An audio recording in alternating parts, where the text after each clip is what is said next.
Hello friends, मैं advocate Vijay Gupta from ITX consultancy private limited आज एक नए और इम्पोर्टेंट टॉपिक के बारे में आपके साथ डिस्कस करने जा रहा हूं। मेरे पास बहुत सारे लोगों के क्वेश्चन ये आते हैं कि सर अपोजिशन क्या होता है, ठीक है, और अपोज करने का रीजन क्या होता है, ठीक है, और कौन कौन से लोग अपोज कर सकते हैं, या अगर कोई गलत अपोजिशन किया गया है तो डिपार्टमेंट उसे फाइल करने की परमिशन क्यों देता है, या अपोजिशन के जो अलग अलग स्टेप क्या हैं कि जिनका हमको ध्यान रखना चाहिए जिससे कोई केस हमारे हाथ से ना जाए। ठीक है, फाइनली जो मेन क्वेश्चन ये होता है कि क्या अपोजिशन का कोई रिजल्ट आता है या नहीं आता है, और आता है तो डिपार्टमेंट किसके फेवर में डिसीजन देता है। क्या डिसीजन हमेशा अपोनेंट के फेवर में रहता है, या डिसीजन कई बार ये होता है कि आदमी ये सोचता है कि बहुत बड़े बड़े ब्रांड हैं, फॉर एग्जाम्पल टाटा, बिरला, अदानी, अंबानी, या एक ब्रांड चला था टिकटॉक, या कपड़ों में या जूतों में एक बहुत फेमस ब्रांड है एडिडास, या मुफ्ती, या एनी अदर ब्रांड। ठीक है, जैसे बाबा रामदेव का जो ब्रांड है। ठीक है, तो है क्या कि क्या जो ऑर्डर होता है डिपार्टमेंट वो क्या हमेशा बड़े ब्रांड के फेवर में करता है या अपोनेंट के फेवर में करता है। ठीक है, तो इन सब बातों के बारे में एक डिटेल डिस्कशन हम इस वीडियो में करेंगे। पहले कुछ बेसिक बातें जो ट्रेडमार्क से रिलेटेड होती हैं, जो नॉर्मली हर किसी को जानने की इच्छा होती है जो ट्रेडमार्क में डील करना चाहता है। ठीक है, तो उनके बारे में हम डिस्कस करेंगे। फर्स्ट ऑफ ऑल क्या होता है कि ये बात सबको पता है कि हम जैसे कोई प्रोडक्ट बेच रहे हैं या किसी नाम से कोई अपना बिजनेस चला रहे हैं, तो हम वहां पर उस प्रोडक्ट को बेचने के लिए दो तरह के सिस्टम होते हैं। पहला सिस्टम ये होता है कि एक आदमी ने कोई प्रोडक्ट बनाया और उस प्रोडक्ट को क्या हुआ कि ऐसे ही नॉर्मल पैकिंग जैसे पन्नी में या डब्बे में ऐसे ही पैक किया, उसको कोई भी नाम नहीं दिया। ठीक है, और उसे बेचना स्टार्ट किया। जो चलती फिरती लोकल मार्केट होती है, फेरी वाला जिसे बोला जाता है, ठीक है, कोई भी नाम नहीं दिया और उसे उस प्रोडक्ट को बेचना स्टार्ट कर दिया। अब होता क्या है कि प्रोडक्ट बहुत बढ़िया है, बहुत अच्छा है, और जो लोग आपसे लेके गए वो उसकी तारीफ भी बहुत कर रहे हैं, लेकिन उस प्रोडक्ट को कोई जानता नहीं है। तो है क्या, उस प्रोडक्ट को जब कोई जानता ही नहीं है तो जो सामने वाला दो लोग जब उसे यूज करेंगे और थर्ड पर्सन पूछेगा कि सर ये जो प्रोडक्ट तो बहुत अच्छा है, किसका है, तो क्या नाम बताया जाएगा। तो होता क्या है कि यहां पर सबसे पहली बात तो कि कोई भी प्रोडक्ट होता है या कोई भी सर्विस अगर प्रोवाइड करी जा रही है तो उसे अगर ढंग से डील करना है तो उसका कुछ ना कुछ नाम रखना जरूरी है। ठीक है, बेनाम नहीं होना चाहिए। अब उस नाम को रख भी लिया, अच्छा उस नाम से बेचना भी स्टार्ट कर लिया। अब होता क्या है कि जैसे जैसे हम उस प्रोडक्ट के ऊपर मेहनत करते हैं, उसकी मार्केटिंग करते हैं, उसके ऊपर पैसा लगाते हैं, ठीक है, या टाइम लगाते हैं, सबसे बड़ी चीज टाइम लगाते हैं। ठीक है, जो सबसे तगड़ा इन्वेस्टमेंट होता है, पैसे से भी ज्यादा जो सॉलिड इन्वेस्टमेंट होता है वो टाइम होता है। आदमी उसके ऊपर टाइम लगा रहा है। अब धीरे धीरे वो प्रोडक्ट क्या हुआ कि पहले एक एरिया में, फिर क्या हुआ कि एक सिटी में, फिर एक क्या कहते हैं जिले में, या धीरे धीरे करके वो स्टेट में फेमस हुआ, या धीरे धीरे ऑल ओवर कंट्री में फेमस हुआ। तो जैसे ही वो प्रोडक्ट धीरे धीरे उसकी गुडविल बनेगी, ठीक है, तो उसको डुप्लीकेसी करने वाले लोग मार्केट में आ जाएंगे। डुप्लीकेसी का मतलब ये होता है कोई भी दूसरा आदमी ये चाहता है, मेहनत नहीं करना चाहता, मेहनत बहुत कम लोग करते हैं, और एक दूसरा बंदा वो आता है, वो क्या करेगा, बिना मेहनत किए वो चाहता है कि मुझे फ्री फंड का प्रॉफिट मिलना स्टार्ट हो जाए। तो उस प्रोडक्ट की वो क्या करता है, कॉपी करना स्टार्ट करता है। कॉपी मतलब बिल्कुल आप ही के जैसा एक पैकिंग बना देगा, ठीक है, और उसके ऊपर क्या होगा कि उसी तरह का प्रोडक्ट जो होगा उससे मिलता जुलता वो बेचना स्टार्ट करेगा। ठीक है, हो सकता है कि इसकी क्वालिटी बहुत डाउन हो, या हो सकता है उसकी क्वालिटी बहुत अच्छी हो। ठीक है, तो उस वही आपके नाम से उस प्रोडक्ट को मार्केट में उतार देगा, और आप ही के आसपास के जो कस्टमर हैं या शॉपकीपर है उन्हें वो बेचना स्टार्ट करेगा। और धीरे धीरे आपका अगर क्वालिटी बहुत खराब है तो भी आप क्या हुआ, बेच के तो वो हो गया, लेकिन लोग आपको जानते हैं तो आपकी रेपुटेशन खराब होनी स्टार्ट हो जाती है। ठीक है, तो बहुत सारी प्रॉब्लम आदमी को झेलनी पड़ती है। तो इन सब प्रॉब्लम से बचने के लिए क्या हुआ कि ट्रेडमार्क को जो गवर्नमेंट ने इन्वेंट किया। ठीक है, तो उसमें क्या है, ट्रेडमार्क में होता क्या है कि अगर आप सबसे पहली बात तो अपने नाम से कोई नाम या लोगो, ठीक है, वो आप अपने नाम से रजिस्टर्ड करा लेते हो, मार्केट में उतार देते हो और डिपार्टमेंट अगर उसका रजिस्ट्रेशन दे देता है। ट्रेडमार्क डालने से रजिस्टर नहीं होता, ट्रेडमार्क को रजिस्टर करने की एक लंबी चौड़ी प्रोसेस है। ट्रेडमार्क को डालने के बाद जो रसीद मिलती है उसमें से आपको एक टेम्परेरी नंबर मिलता है, ठीक है, जिसे टीएम नंबर बोला जाता है। ठीक है, जिसे लगाकर लोग मार्केट में टीएम लगाकर मार्केट में जो प्रोडक्ट बेचना स्टार्ट करते हैं, ठीक है, उसे टीएम कहा जाता है। लेकिन उसकी रजिस्ट्रेशन की प्रोसेस एक बहुत लंबी चौड़ी है। ठीक है, तो अब आगे जब रजिस्टर्ड हो जाता है तो उसका बेनिफिट ये होता है कि उस नाम से आपकी वाली लाइन में कोई भी पर्सन उस नाम से प्रोडक्ट नहीं बेच सकता। ठीक है, जिसमें डिपार्टमेंट ने या गवर्नमेंट ने आपको राइट दिया है, उस नाम की एक तरह से आपको इतना समझ लो कि मोनोपोली मिल गई। ठीक है, अगर कोई यूज करेगा भी तो सबसे पहले वो आपकी परमिशन लेगा कि सर मैं इस काम को मतलब आपके नाम से इस प्रोडक्ट को बेचना चाहता हूं, तो उसके बदले में आपकी टर्म्स एंड कंडीशन के अकॉर्डिंग वो उस माल को बेचेगा, जिसके लिए आपको क्या मिलेगा, एक इनिशियल में एक फिक्स अमाउंट मिलेगी। इसके अलावा जब जब वो प्रोडक्ट बेचेगा तो उसके नाम की रॉयल्टी आपको मिलेगी। जैसे जितने भी बड़े ब्रांड ऑल ओवर इंडिया में करते हैं, होता क्या है कि एक बार उन्होंने नाम बना लिया, उसके बाद वो कुछ नहीं करते, अपना प्रोडक्शन बहुत ना के बराबर करते हैं। प्रोडक्ट क्या कहते हैं, दूसरे से लेते हैं, क्वालिटी उसकी चेक करते हैं, उसके ऊपर केवल अपनी स्टाम्प लगा देते हैं। ठीक है, और उस प्रोडक्ट को बेचना स्टार्ट कर देते हैं जितने भी बड़े ब्रांड हैं। ठीक है, और वही प्रोडक्ट हम मार्केट से लेके आते हैं उसके नाम पे, जबकि मेहनत कोई और कर रहा है, बना कोई और रहा है, लेकिन है क्या कि एक पर्सन ने अपनी गुडविल डेवलप कर ली। अब वो क्या करेगा, जिंदगी भर उसकी फ्री की रॉयल्टी खाता रहेगा, काम मेहनत कोई और कर रहा है। ठीक है, और उसका फायदा कोई और ले रहा है। तो ब्रांड में वो ताकत होती है। अब इसके बाद हम थोड़ा सा कुछ बेसिक बातों को हम देख लेते हैं कि इसमें होता क्या है। सबसे पहली बात तो आपने अपना ट्रेडमार्क कराने के लिए सबसे पहले आपने अपना क्या किया, कोई प्रोडक्ट का नाम डिसाइड किया। उस प्रोडक्ट का नाम डिसाइड करने के बाद उसे क्या होता है कि गवर्नमेंट के पोर्टल पर प्रॉपर चेक किया। चेकिंग करने का भी एक साइंटिफिक वे है।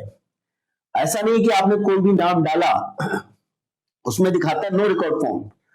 अब या तो आप या सो कॉल्ड प्रोफेशनल होते हैं, ठीक है, या वो उनको ढंग से चेक करना नहीं आता, या जानबूझ के आपको गलत बता देते हैं कि सर ये नाम अवेलेबल है और इसको आप फाइल करा लीजिए, फटाफट पैसे दीजिए और मैं आपका फाइल कर देता हूं। अब है क्या कि इसमें आपको अभी इनिशियल में तो आपको फाइल आपकी चली जाएगी, पोर्टल पे नजर आ जाएगा, आप खुश हो जाओगे कि मेरा ट्रेडमार्क चला गया। लेकिन है क्या, मोस्टली केसेस में देखा गया है कि वो केस फंस जाता है और फंसता है, और उसके बाद आगे जाके सारी जो स्टोरी होती है वो 2-2.5 साल बाद पता चलती है। आगे जाके जब मैटर हियरिंग में चला गया 2.5-3 साल बाद, 3 साल तक का मैटर खिंच जाता है और उसके बाद वो फाइल कैंसिल हो जाती है। तब सामने वाले को समझ आता है कि यार जिसने एप्लीकेशन फाइल करी कि मेरे साथ तो चीटिंग हो गई, मेरे साथ तो फ्रॉड हो गया। तो सबसे पहला आपको क्या करना है कि अगर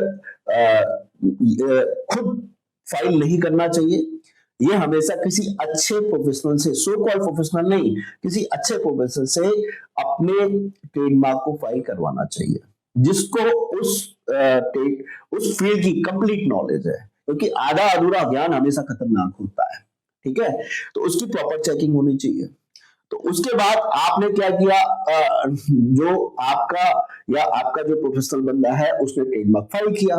ट्रेडमार्क फाइल होने के बाद उसमें क्या होता है कि फाइल होने के बाद आज की डेट में वो क्या करते हैं कि एक आपको टेम्परेरी रिसिप्ट ऑफर कर देते हैं। मतलब आपको एक टेम्परेरी रिसिप्ट मिल जाती है जिसमें लिखा होता है विद इन 24 आवर आपका नाम पोर्टल में विजुअल हो जाएगा। ठीक है, तो वहां पर ना तो तब तक आपको कोई रिसीट नंबर अलॉट होता है, मतलब टीएम नंबर अलॉट होता है, वो टीएम नंबर 24 घंटे के अंदर अलॉट होता है। तो कई केसेस में ये देखा गया आज की डेट में कि वो 2 से 3 घंटे 4 घंटे में भी सेम डेट में विजुअल हो जाता है, लेकिन 24 घंटे का टाइम वो लेके चलते हैं। कई बार ऐसा भी होता है कि पेमेंट चली जाती है और पेमेंट अटक जाती है डिपार्टमेंट के पोर्टल पे, तो उसमें हड़बड़ाने की जरूरत नहीं है। उसमें क्या होता है कि या तो 24 घंटे के अंदर वहां पर वो नंबर अलॉट कर देंगे, या अगर बहुत ज्यादा हुआ तो पैसा अगर अटक गया तो उस केस में पैसा 4 से 5 दिन के अंदर वो वापस हो जाता है, रिटर्न हो जाता है। मतलब पैसा फंसता नहीं है कि आपके पैसे वापस नहीं होंगे, ऐसा कभी कुछ कोई डिपार्टमेंट नहीं करता है, ट्रेडमार्क डिपार्टमेंट तो खासतौर से नहीं करता। ठीक है, अब आपको टीएम नंबर अलॉट हो गया। टीएम नंबर अलॉट होने के बाद फिर उसकी प्रोसेस होती है, उसके ऊपर रेगुलर ध्यान देने की जरूरत होती है। उसमें क्या होता है कि अलग अलग स्टेप हैं। ठीक है, उसका वो जो आपका अगर क्या कहते हैं, पहले फॉर्मेलिटी चेक पास में जाता है। ठीक है, और फॉर्मेलिटी चेक पास होने के बाद फिर क्या होगा कि आजकल थोड़ा सा कुछ फाइलों में टाइम लग जा रहा है, थोड़ा डिपार्टमेंट की प्रोसेस इशू मतलब स्लो चल रही है, सॉरी।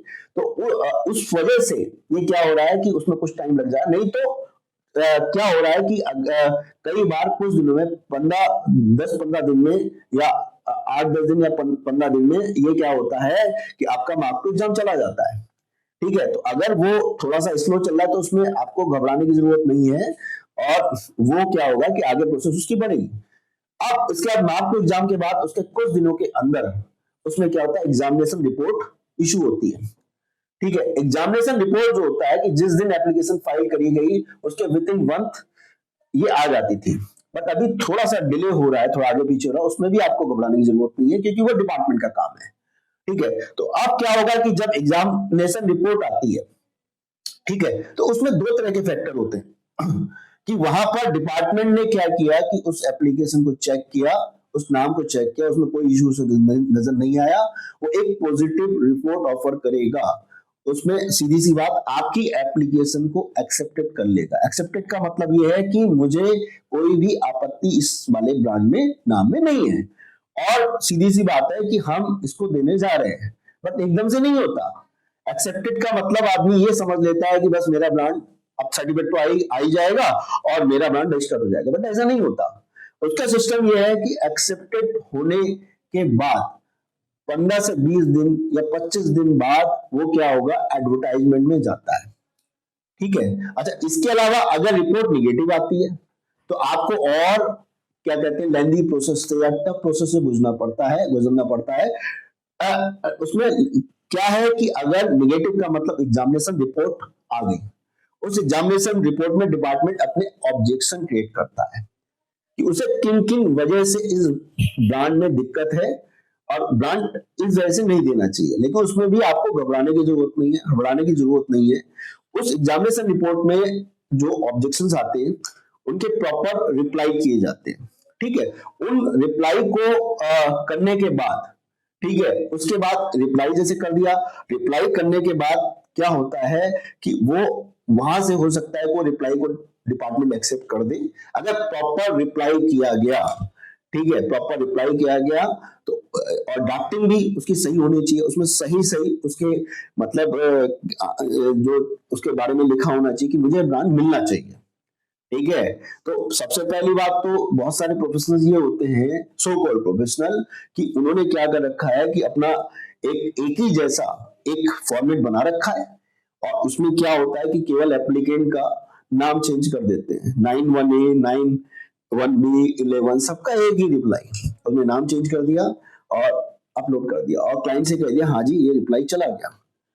अब कभी कभी तुक्के में वो चीजें निकल जाती है, नहीं तो मोस्टली केसेस में वो अटकती हैं, और आगे जाके आपने जब कुछ उसमें सही लिखा ही नहीं है तो डिपार्टमेंट पास कैसे करेगा।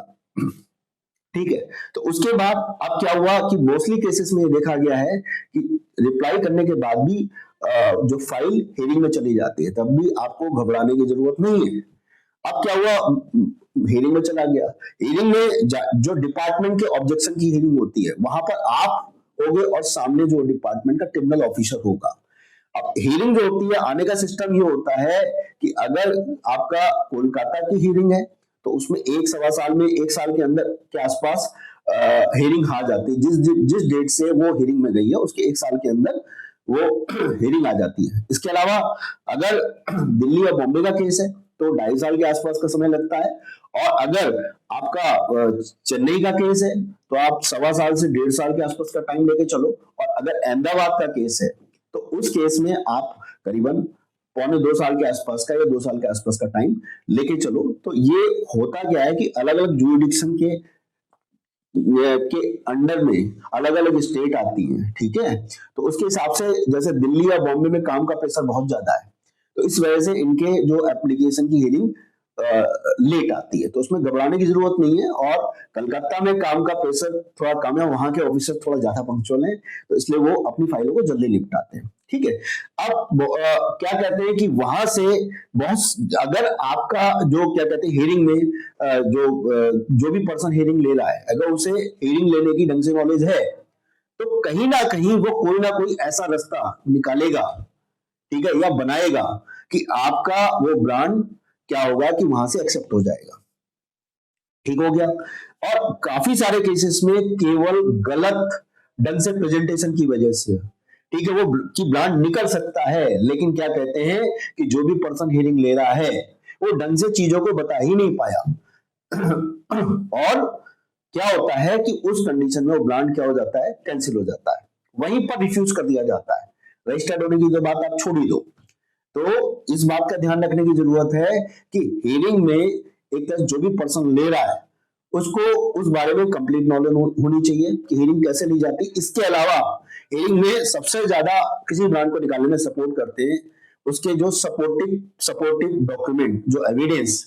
एविडेंस में क्या आ जाता है, आपका बिल की जितनी ज्यादा लंबी चेन है वो आपको सपोर्ट करेगी, आपके एडवर्टाइजमेंट प्लस जितना पुराना आपका मार्केट में नाम है।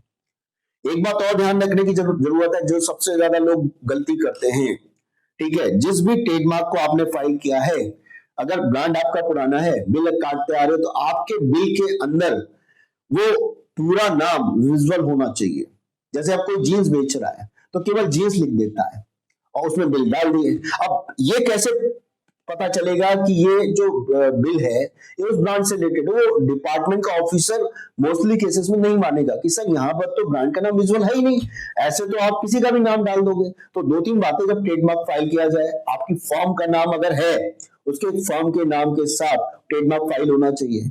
आप जो बिल ड्राफ्ट कर रहे हो बिल प्रॉपर होना चाहिए, प्लस आपका वहां पे आपके ब्रांड का नाम आना चाहिए, ठीक है। नहीं तो बिल होने के बावजूद, प्रॉपर चेन होने के बावजूद, एक्चुअल ओनर होने के बावजूद आपके हाथ से वो चीज निकल जाएगी, ठीक है। तो एक बात तो ये हो गई। अब इसके आगे चलते हैं कि यहां पर अगर ब्रांड एक्सेप्ट हो जाता है, ब्रांड एक्सेप्ट होने के बाद फिर क्या होता है कि वो ब्रांड क्या होता है कि मैंने जैसे बताया कि वो एडवर्टाइजमेंट में जाता है।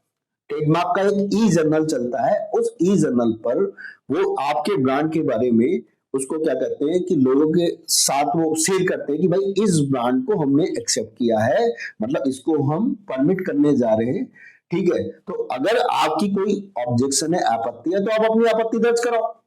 तो उस केस में क्या होता है कि अगर जिस भी पर्सन को ऑब्जेक्शन है, थर्ड पार्टी ऑब्जेक्शन इसे बोला जाता है, क्योंकि जो आपका जो डिपार्टमेंट के ऑब्जेक्शन था, थर्ड पार्टी के इन्वॉल्व होने का सेंस नहीं बनता। अगर वो कोई केस करना भी चाहती है तो कुछ कर नहीं सकती, क्योंकि उस समय तक थर्ड पार्टी का ये कहा जा सकता है कि दरवाजा नहीं खुला होता, ठीक है। आपको एंटर करने का राइट नहीं बनता। अगर कुछ पेपर कुछ लोग डाल भी देते हैं ऐसे वैसे करके तो उसका कोई फायदा नहीं होता, ठीक है। इस बात का ध्यान रखने की जरूरत होती है। तो अगर किसी को कोई थर्ड पार्टी ऑब्जेक्शन डालना भी है, जिसे अपोजिशन बोला जाता है, वो कब आपको टाइम मिलेगा, जब वो फाइल जर्नल में चली जाएगी। अब जर्नल में जाने के बाद, ठीक है, जिस डेट से जर्नल में गई उसके दिन के जो 4 मंथ का टाइम होता है, उस 4 मंथ के पीरियड में कभी भी क्या कहते हैं कि फाइल को अपोज किया जा सकता है। अब अपोजिशन करने में कुछ बातों का ध्यान रखने की जरूरत है कि आपका अपोजिशन कब सक्सेसफुल होता है, ठीक है। तो उसमें क्या है कि जैसे आप कोई पर्सन है, अब किसी का कोई ब्रांड पड़ा हुआ था, जैसे मुफ्ती एक ब्रांड है, बहुत बड़ा ब्रांड है कपड़े का, जैसे एडिडास है उसी तरह का काफी चलता फिरता ब्रांड है, आजकल तो कम सुनने को मिलता है लेकिन अच्छा ब्रांड है। अब क्या हुआ कि किसी ने जी मुफ्ती डाल दिया, जी मुफ्ती, जे आई, ठीक है, जी और मुफ्ती। कायदे में ये एप्लीकेशन एक्सेप्ट होनी नहीं चाहिए थी, लेकिन हुआ क्या कि किसी तरह से वो एप्लीकेशन डिपार्टमेंट ने एक्सेप्ट कर दी और हुआ भी ऐसे ही।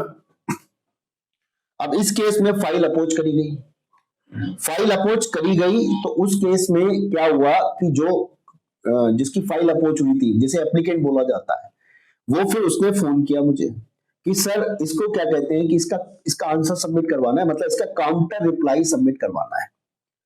ठीक है, जो उसका आंसर किया जाता है उसे काउंटर रिप्लाई बोला जाता है। तो जब मैंने उसे देखा तो मैंने उसको साफ मना कर दिया कि मैंने कहा कि इसका आप मतलब एक तरह से काउंटर रिप्लाई मत करवाओ, क्योंकि रीजन क्या है, काउंटर रिप्लाई में पैसे, फीस भी जाती है ठीक ठाक, गवर्नमेंट ठीक ठाक फीस लेती है, 2700 एक फीस जाती है, प्लस एडिशनल स्टाम्प ड्यूटी जाती है। इसके अलावा मतलब ये होता है कि उसमें बकायदा एक हैवी लीगल ड्राफ्ट बनता है, ठीक है, और जिसमें मेहनत लग रही होती है, और आगे जाके अगर उसका रिजल्ट क्या निकलना हो, उसका रिजल्ट जीरो निकलना हो, तो ऐसा काम करने का फायदा क्या है। ठीक है, तो मैंने उनसे ये सजेशन दिया कि मैंने कहा सर ये क्या कहते हैं कि ये ब्रांड के ऊपर काउंटर इसका करना बेकार है, इसको आप मत करवाओ, क्योंकि आगे जाके आपके एंटी ऑर्डर ही आना है, क्योंकि वहां पर मुफ्ती और जी मुफ्ती में कोई फर्क ही नहीं है।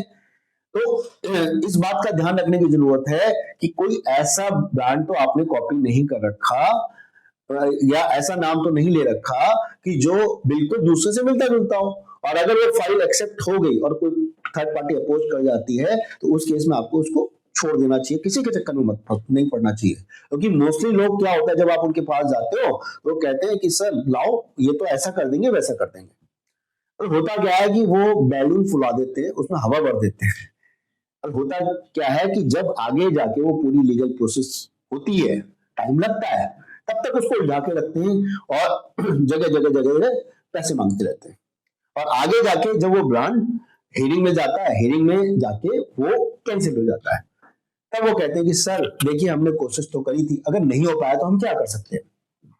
खैर, तो इस बात का ध्यान रखने की जरूरत है। तो सबसे पहली बात तो जब फाइल जर्नल में जाती है, जर्नल में जाने के 4 महीने के अंदर उसको अपोज किया जाता है, ये ध्यान रखने की जरूरत है। ठीक है, तो अब क्या कहते हैं कि किसी पर्सन ने जो उसके नाम से मिलता जुलता नाम है उसको अपोज किया, ठीक है, अपोज करने के बाद आगे की प्रोसेस ये होती है कि उसमें अपोज होने के बाद जिस दिन अपोज किया जाता है, इमीडिएट गवर्नमेंट चालान जाने के बाद जो गवर्नमेंट का ई रजिस्टर का पेज है, आईपी इंडिया का ई रजिस्टर का पेज है, वहां पर वो क्या कहते हैं अपोजिशन विजुअल हो जाता है। ठीक है, विद इन सेकेंड जैसे ही पेमेंट जाएगा, ठीक है, उसके तुरंत बाद क्या कहते हैं वो क्या कहते हैं विजुअल हो जाता है, नोटिस विजुअल हो जाता है। ठीक है, अब क्या है, लेकिन डिपार्टमेंट ने एक फ्लेक्सिबिलिटी दी हुई है, या इसे लूपहोल समझ लो, जो भी समझ लो आप, कि जिस दिन क्या कहते हैं वहां पर अपोज नजर आया, उसके हो सकता है 24 घंटे या कुछ दिन या कुछ टाइम बाद या कुछ महीने बाद डिपार्टमेंट एक नोटिस इशू करता है, वो 24 घंटे में भी कर सकता है और कुछ दिन में भी कर सकता है, कुछ महीने में भी कर सकता है। उसमें साफ साफ लिखता है कि ऐसे ऐसे आपकी जो फाइल है वो अप्रोच की गई है, और इसका क्या कहते हैं विद इन 2 मंथ, दिन के 2 महीने के अंदर आपको काउंटर रिप्लाई सबमिट करना है। ठीक है, उस काउंटर रिप्लाई का नोटिस रिसीव होने के बाद आपको क्या करना है, जो जो जो एप्लीकेंट है, जिसकी फाइल, जिसका ट्रेडमार्क फाइल है, वो क्या करता है, ठीक है, उसका जो अपने लॉयर के थ्रू, ठीक है, वो ड्राफ्ट करवाता है, और ड्राफ्ट करवाने के बाद 2 महीने के अंदर उसका काउंटर रिप्लाई चला जाना चाहिए। अगर क्या कहते हैं कि आपका काउंटर रिप्लाई 2 महीने से डिपार्टमेंट के नोटिस रिसीव करने के 2 महीने के अंदर अगर नहीं जाता, लेट हो जाता है, तो उस केस में क्या कहते हैं आपकी सारी मेहनत बेकार हो जाती है। तो आपको ये ध्यान रखने की जरूरत है कि आपका काउंटर रिप्लाई टाइम से जाए। ठीक है, अब 2 महीने काउंटर रिप्लाई चला गया, ठीक है, काउंटर रिप्लाई करने के बाद जैसे ही काउंटर रिप्लाई आता है उसके बाद गिन के 2 महीने के अंदर जो अपोनेंट होता है उसे अपना एविडेंस एफिडेविट, ठीक है, मिनिमम 50 रुपीज के स्टाम्प पेपर पर, ठीक है, विथ नोटरी, सारे पेपर नोटरी होने चाहिए, ठीक है, प्रॉपर जो एफिडेविट में क्या कहते हैं अपोनेंट के साइन होने चाहिए, ठीक है, तो वो सबमिट किया जाता है, ठीक है।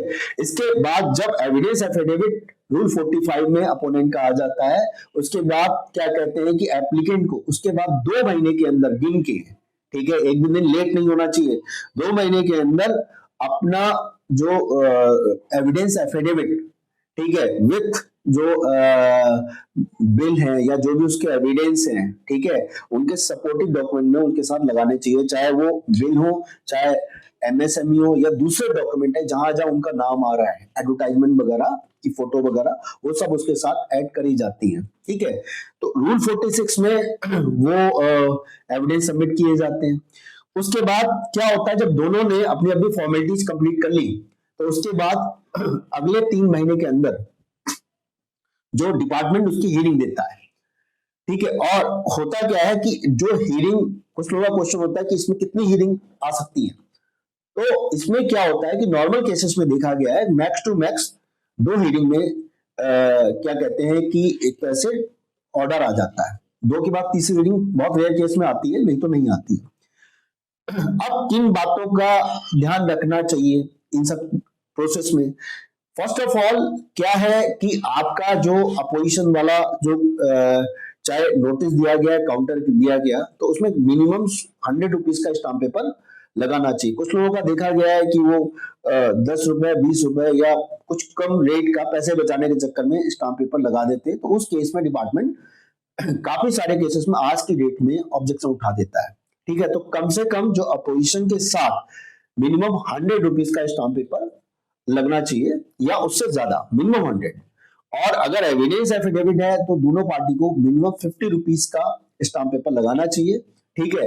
और अगर उससे कम रेट का लगाते हैं तो उस केस में आपके जो प्रोसेस है उसमें दिक्कत आ सकती है, फालतू की दिक्कत आ सकती है। पहली बात स्टाम्प ड्यूटी का ध्यान रखना है।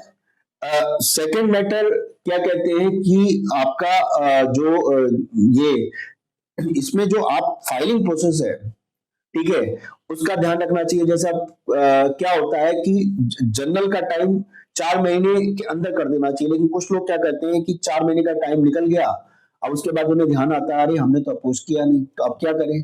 तो उसमें क्या कहते हैं कि ऐसा है डिपार्टमेंट ने सबके लिए रास्ते खोले होते हैं। होता क्या है कि जब 4 महीने का टाइम निकल जाता है तो उसके बाद कोई पार्टी अपोज नहीं कर सकती। उसके बाद जो जो 4 महीने का टाइम निकल जाता है उसके करीबन 1-1.5 महीने के अंदर डिपार्टमेंट अपना टाइम लेता है, उस डिपार्टमेंट सर्टिफिकेट इशू करता है।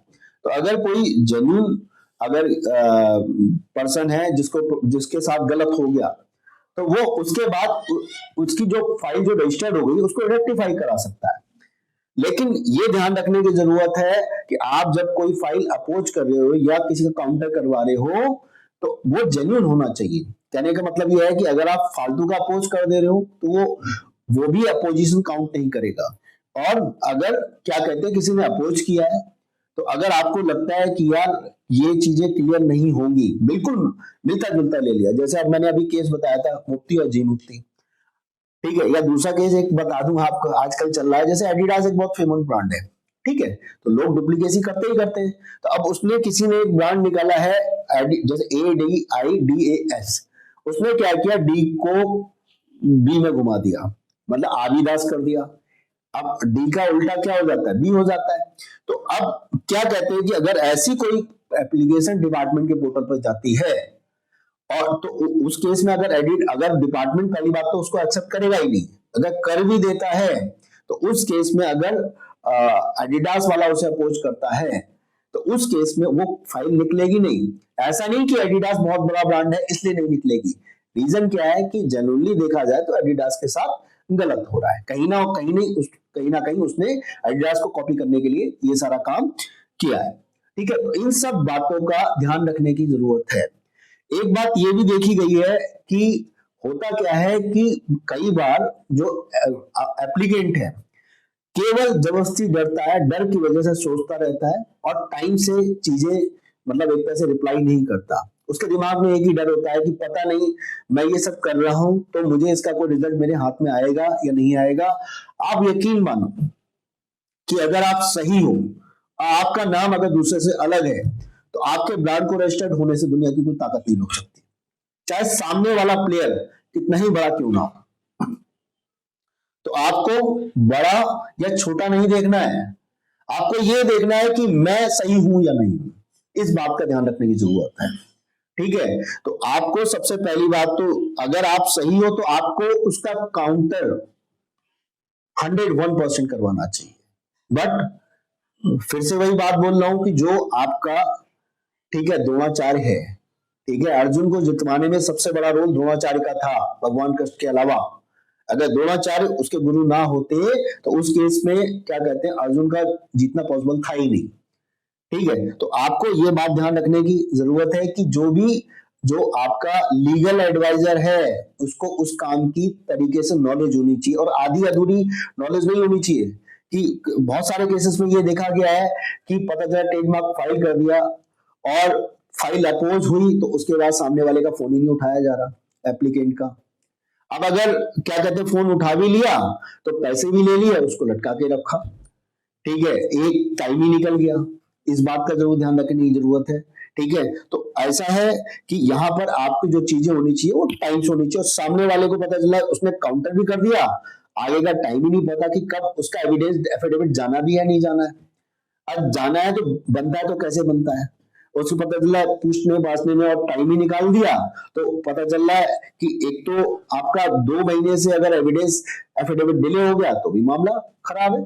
तो आपको ये ध्यान रखने की जरूरत है कि आपका जो लीगल एडवाइजर है या जो आपका द्रोणाचार्य है या आपके ठीक है लीगल गुरु हैं, उनको उस काम की पूरी नॉलेज होनी चाहिए। और आपको थोड़ा भी डाउट लगता है इमीडिएट आप अपना अटॉर्नी चेंज करो, किसी सही बंदे से वो काम आप करवाओ। ठीक है, इसके बाद जो आगे की बात आ जाती है, आगे की बात आ जाती है कि इसमें क्या कहते हैं कि जो एविडेंस एफिडेविट वाला जो पार्ट है उसे भी टाइम से करना चाहिए। ठीक है, और अपने जो बिल वगैरह हैं वो क्या कहते हैं प्रॉपर अपलोड करने चाहिए। मतलब उनकी जो भी आप पेपर अपलोड कर रहे हो उसकी फोटो या स्कैन प्रॉपर होना चाहिए। कई बार क्या होता है फोटो खींची जाती है, ठीक है, स्कैन किया गया, ये तक नहीं देखते कि उसमें विजुअल हो रहा है नहीं हो रहा है, बस उसमें अपलोड कर दिया। अरे भाई उसमें नजर तो आना चाहिए, जब आप फोटो खींच रहे हो या जो भी खींच रहा है तो उसमें ये तो देख लो कि उसमें वो जो पॉइंट है वो साफ साफ नजर आने चाहिए। स्टाम्प सही रेट का होना चाहिए, ड्राफ्टिंग सही होनी चाहिए, प्लस स्कैनिंग भी सही होनी चाहिए। ठीक है, तो उसमें इन सब बातों का ध्यान रखना। दूसरी बात यह है कि जो भी चीजें आपको करनी है वो टाइम से करनी है। ठीक है, तो अगर आप प्रॉपर टाइमिंग से करती हो तो सीधी सी बात है तो उस केस में गड़बड़ी होने के चांसेस नहीं बनते। बहुत सारे केसेस में मैंने ये देखा है कि बहुत सारे लोग केवल फाइल को अपोज करके छोड़ देते हैं और सामने वाला उसका रेस्पॉन्स ही नहीं करता टाइम से, तो फ्री फंड में अगला जीत जाता है। आज की डेट में करीबन 80 to 85% अपोजिशन क्या होते हैं वो फालतू के होते हैं। लेकिन है क्या कि जो सामने वाला बंदा है, ठीक है, जो एप्लीकेंट है, वो या तो उसको अपोजिशन का पता ही नहीं चलता या पता भी चलता है तो वो बेचारा सोचता रह जाता है और फ्री फंड में उसके हाथ से केस निकल जाता है। ठीक है, तो आपको जब भी आपका नोटिस आए उसका काउंटर जरूर करवाना चाहिए। ठीक है, और इसके अलावा जो भी चीजें हैं उन्हें टाइम से करना चाहिए। तो सीधी सी बात है कि केस आगे जाके आपके फेवर में आएगा। हो सकता है कि अगर आपने जैसे काउंटर किया टाइम से किया और काउंटर आपके टाइम से करने के बाद अगले ने अपना एविडेंस एफिडेविट, ठीक है, विद एविडेंस टाइम से नहीं डाला, मतलब अपोनेंट ने अपना एविडेंस एफिडेविट 2 महीने से डिले कर गया या ज्यादा डिले कर गया और उसके बाद या तो नहीं डालता और फालतू का एक्सक्यूज अगर उसके अंदर करता है तो भी केस एप्लीकेंट के फेवर में जाता है। मतलब उस केस में सिंगल हियरिंग में आपका मैटर सॉर्ट आउट हो जाएगा। ऐसा बहुत सारे केसेस में देखा गया है, मैं अपने एक्सपीरियंस से बता रहा हूं कि अगर सामने वाले ने एविडेंस एफिडेविट डिले किया तो उस केस में एप्लीकेंट के फेवर में क्या कहते हैं कि ऑर्डर कर दिया जाता है। ट्रिब्यूनल ऑफिसर एप्लीकेंट के फेवर में ऑर्डर कर देता है, बहुत सारे केसेस में देखा गया है। तो आप अपना काउंटर टाइम से करो, अपना जो बाकी प्रोसेस टाइम से करो। दूसरी बात, आप जो चीज मैंने अपोनेंट के लिए बोली है वही आपके लिए बोल रहा हूं कि अगर आपने काउंटर तो टाइम से किया लेकिन एविडेंस एफिडेविट अगले के रूल 45 के एविडेंस एफिडेविट के अंदर डालने के बाद अगर अपना एविडेंस एफिडेविट आपने टाइम से नहीं डाला या प्रोसीड नहीं किया या आपके लॉयर ने प्रोसीड नहीं किया तो उस केस में भी वो क्या होगा कि आगे जाके ऑर्डर आपके एंटी आना है। और अगर सब कुछ ठीक रहता है, दोनों पार्टी ठीक करती हैं, तो फिर कुल मिला के केस सुना जाता है और फिर उसके फेवर में ऑर्डर किया जाता है कि जो बंदा सही होता है। मोस्टली केसेस में आज की डेट में देखा गया है कि एप्लीकेंट सही होता है। ठीक है, तो आपको ये सारी बातें ध्यान रखने की जरूरत है।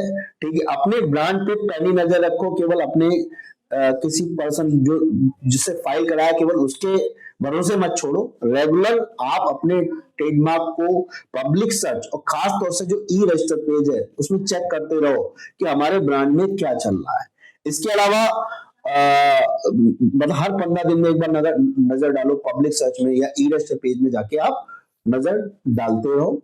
ठीक है, ये आपको पता होना चाहिए, आपका राइट बनता है। इसके अलावा अगर आपका ब्रांड रजिस्टर भी हो जाता है फिर भी मैं आपसे ये कहूंगा हर 1 महीने में 1.5 महीने में एक बार उस पर नजर डालते रहो, उसमें कोई बुराई नहीं है। हालांकि डिपार्टमेंट इंटीमेट करता है, मतलब बताता है कि सीधी सी बात है कि नोटिस भेजता है कि आपकी फाइल में ये अपोजिशन आ रखा है, लेकिन कई बार डिपार्टमेंट के जो पार्ट पे भी मेल वेल आने में कई बार गड़बड़ी हो जाती है, तो आपको ये ध्यान रखने की जरूरत है। तो अगर आप इन सब बातों का आप ध्यान रखते हो, ठीक है, तो उस केस में क्या होगा कि आपका ब्रांड स्मूथली रजिस्टर्ड होगा, प्लस आपके ब्रांड में कभी कोई दिक्कत नहीं आएगी। अगर कभी कोई प्रॉब्लम आती तो उससे परेशान होने की जरूरत नहीं है। अगर आपके पास क्या कहते हैं ट्रेडमार्क फाइल करने के लिए कोई पर्सन नहीं है या अगर आपका फाइल अपोज हो जाती है उसमें कोई दिक्कत है या कोई एविडेंस एफिडेविट में कोई दिक्कत है या किसी भी तरह की कोई प्रॉब्लम है ट्रेडमार्क से रिलेटेड, ठीक है, जो अगर हमें पता है उसके बारे में आप मेरा जो पर्सनल मोबाइल नंबर है 9625122106 इस नंबर पर कॉल करके अपनी क्वारी ले सकते हैं। इसके अलावा ट्रेडमार्क से रिलेटेड A to Z कोई भी सर्विस आपको चाहिए तो हमारी कंपनी वो सर्विस प्रोवाइड करती है, प्रॉपर प्रोवाइड करती है। पहली बात तो ये नहीं कि अभिमन्यु वाला काम है, हमारा जो काम है वो एक तरह से क्या है अर्जुन वाला काम है। अब ठीक है, चक्रियों के अंदर जाना भी आता है और चक्रियों को भेज के बाहर निकलना भी आता है। ठीक है, तो किसी भी तरह की कोई प्रॉब्लम है तो आप मेरे नंबर पर कॉल करके अपनी क्वारी ले सकते हैं, अपनी कोई भी प्रॉब्लम है उसका सॉल्यूशन ले सकते हैं। Thank you.